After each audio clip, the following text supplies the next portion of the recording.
quoi de plus banal, mais c'est plus surprenant et surtout très gênant quand la partie du corps concernée n'est plus là, quand elle a été amputée. Les sensations sont réelles, mais il s'agit bien sûr d'une illusion.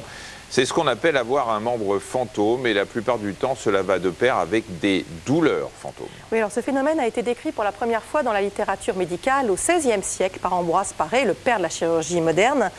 Pourtant, il intrigue encore de nos jours. Comment expliquer qu'on puisse avoir mal à une jambe ou à un bras que l'on n'a plus?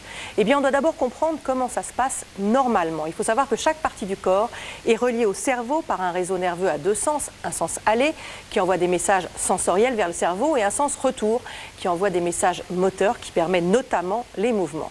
Et si on regarde de plus près cette bande que vous voyez ici, alors ça, c'est une IRM vue de face. On est passé par une zone très précise. Le cortex, c'est tout ce qu'il y a ici en gris.